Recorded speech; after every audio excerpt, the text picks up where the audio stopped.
thing I love about the DC characters, specifically the Trinity, Superman, Batman, and Wonder Woman, is that they're icons. The symbols mean something. The Superman S, the Batman symbol, and the Wonder Woman shield, all of that is very iconic, and it means a lot to people. Just the other day, I was driving down the street, I saw 2 different people wearing Superman shirts, and I see more people wearing Wonder Woman shirts now because of the movie, and Batman shirts all the time. They're not just characters people love, they mean something. What they do represents something to people. I'm a big fan of Batman. I started out with Detective Comics. Batman doesn't have any superpowers, so I find him relatable. For Superman, it's not just about being this man of steel. I'll take the ones on the right. It's about him being that beacon of hope. It's about him inspiring others. It's about him giving people faith that tomorrow will be better. Oh, that you can't pick amongst your children? Obviously, I have an affinity for Wonder Woman. She completes the Trinity, and that character is amazing. You can say that Superman represents truth, justice, and the American way, but really he represents hope. And Wonder Woman represents love and compassion and truth. But you can boil it down to love. And then you look at Batman and he represents justice. So they all have these great elements of heroism that are embodied and defined so vividly in these different characters.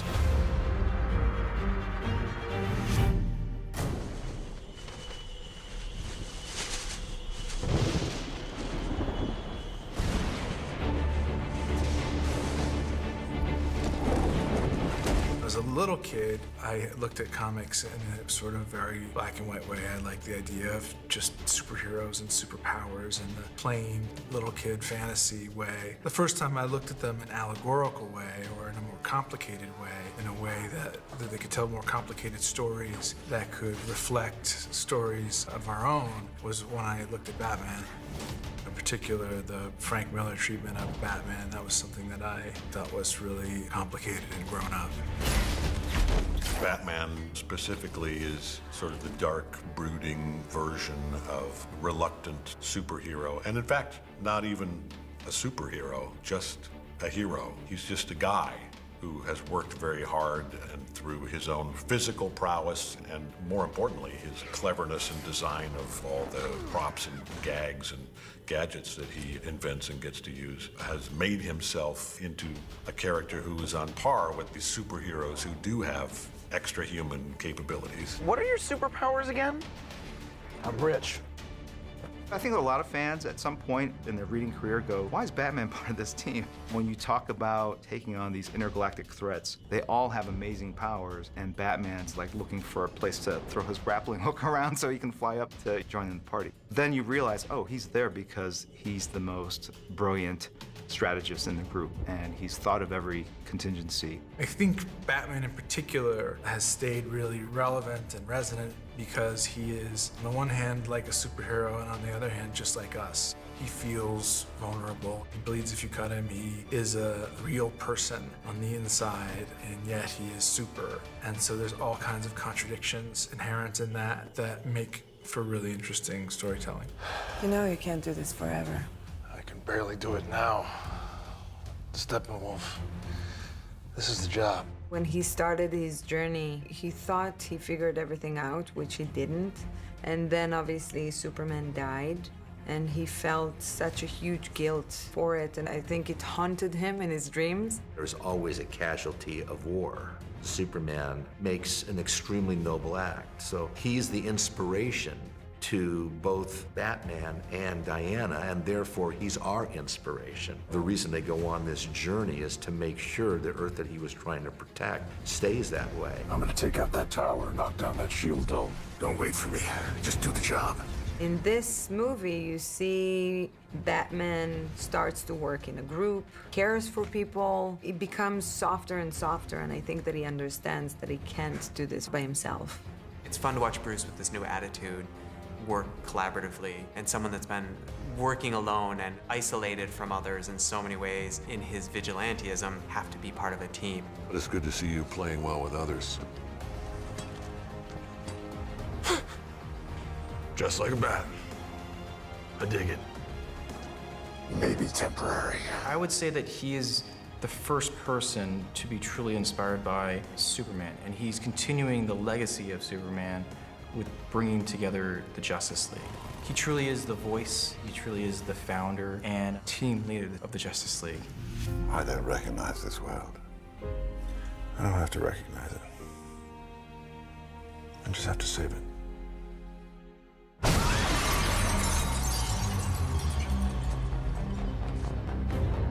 It's been amazing to see Wonder Woman evolve. We got a little glimpse of her in BVS, and you could tell she was mysterious, but she was really strong-willed. And in the Wonder Woman movie, we find out how she kind of becomes Wonder Woman.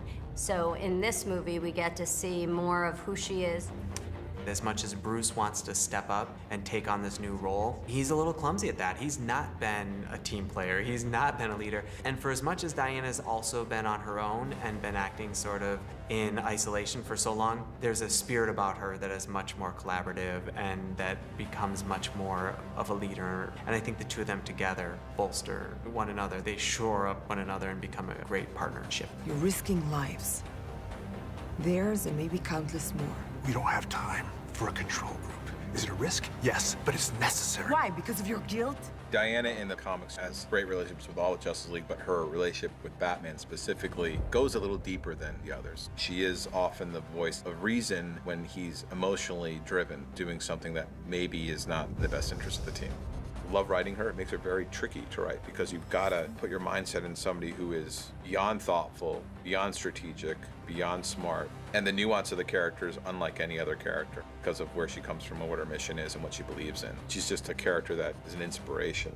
For me, it was really important that she would be the glue of the team, that we would track the same character that we established in the Wonder Woman movie. One of the most beautiful qualities are the fact that she just cares for people in the most sincere way. So I made a point out of the importance of Diana being this glue to the team, that she would make each and every one of them, even if it's in small moments, feel stronger and loved and capable. I know it's frightening, but if you go under, I promise we will pull you back out. The Justice League is far bigger than Diana, but for me, I think that the most magical moments are the ones, even when the stakes are really high and there's so much tension and there's no time and the pace is going forward really quick, that she finds a moment to make them feel better, to make them feel capable. Remember what you told me about Hart in the hangar? I bet you thought I wasn't listening. Thank you. I think a lot of these guys, because of their special powers and maybe feeling partially either ashamed or trying to hide them, were kind of alone. It was a secret they were concealing. And now with the Justice League, they get to share their powers. So I think that there's something really comforting and bonding in that. That's what makes these movies so appealing to me. Because I can't relate to a superhero if it's only for its powers, because I'm not one. I don't know how it feels to have greatest power. And this is something that I really was aware of, and it was important for me that we bring something that is easy to relate to. She's vulnerable, and she's sincere, and she cares, and she's warm, and she's loving. These are qualities that all of us have. On my lead. So for me, these qualities are what makes Wonder Woman more interesting.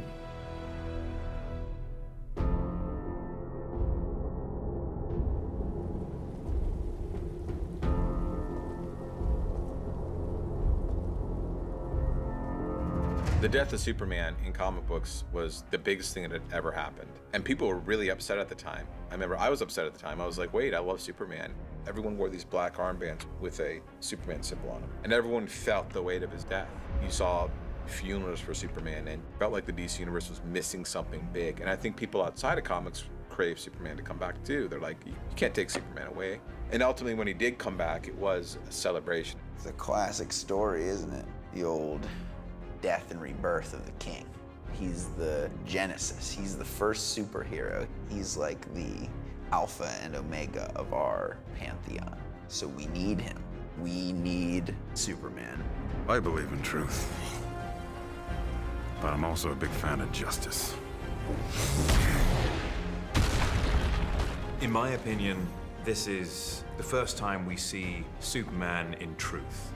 We have seen the origin story of Superman. We have seen the downfall and doubt of Superman. And finally, with this rebirth, we see the true Superman. The Superman who is confident and sure and full of hope and joy. Feels more grounded in the Earth, actually. He feels more and more that he belongs to the planet, and the planet belongs to him. He feels a part of it. That's one of the great things about these stories having continuity. The characters progress and continue to expand and fulfill their arcs as the movies progress. So to be able to bring him back and to be able to bring him back in the right way and for the right reasons, it's epic. I'm back now. And I'm gonna make things right. The thing about Henry is that he loves the character so much, and he's read so many comics and he's lived this character. His dog's named Cal. And just like us, he wants to bring that core, hopeful, larger-than-life, yet very human Superman to the screen. We've all been working closely together to get to the core of who Superman is. He will inspire, be joyful, and give hope to anyone who's watching. The thing is really interesting is you could say, any situation, what would Superman do? And you do the right thing. And I think to people who love these characters, it means much more. Wonder Woman isn't just a character people love, it's a character that people embody, a character people want to be, a character that people aspire to be. And I think that's what Superman, Batman, and Wonder Woman do, is that they go beyond just being characters that are cool. They're characters that are important. That's why I think the Trinity is above and beyond anybody else, and it always will be.